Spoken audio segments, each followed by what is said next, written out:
In the previous lecture, we examined the striking correspondences between the laws of the Goring ox in three different sources: the Biblical Book of the Covenant, the Code of Hammurabi, and the laws of Eshnunna. We saw that the Goring ox laws in the Bible parallel the two Mesopotamian sources. The parallels include structure, style, and legal principles. But what about differences? If the Bible adopts material from a Mesopotamian or a general ancient Near Eastern legacy here, does it also adjust this material to its particular worldview? Indeed, the specifics of the Goring ox law are not identical in the various sources. When examining the details, many differences are revealed. We will now present three such interesting differences.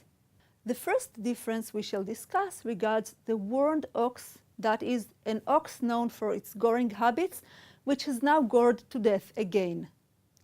Both the Bible and the Code of Hammurabi hold that the owner should be punished because he failed to take precautions. However, the punishment is presented differently. In the Code of Hammurabi, the owner shall give 30 shekels of silver. In the Bible, the case is more complicated. The ox shall be stoned, and its owner too shall be put to death.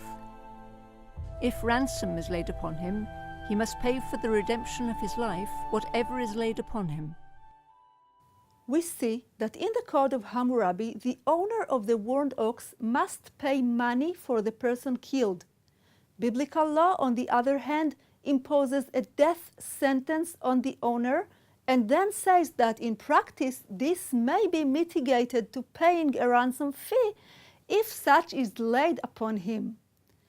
Before attempting to explain the meaning of this difference, I would like to introduce two more interesting disparities between the law systems. A striking difference appears regarding the punishment of the ox. In the Bible, both the innocent and the warned ox are stoned if they have killed a person. This rule applies to all cases of an ox that kills, regardless of the owner's degree of responsibility. The Bible also emphasizes that the stoned ox must not be eaten. This legal concept is foreign to the Code of Hammurabi. In Hammurabi's laws, only the human owner is held responsible for the goring ox. The ox itself is not a party in the dispute. A third interesting disparity appears in relation to the identity of the victim of the warned ox.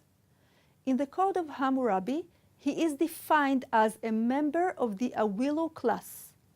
We do not have time to discuss the exact meaning of the term Awilu in the Code of Hammurabi. Reading recommendations are found on our website. The important point for us here is that there are no further clarifications apart from the fact that the victim is an Awilu. The Bible, however, adds a further specification.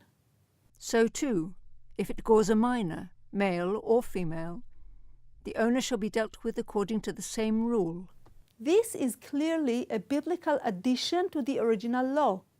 Why did the Bible find it necessary to stress that if the victim is a minor, male or female, the same rule still applies?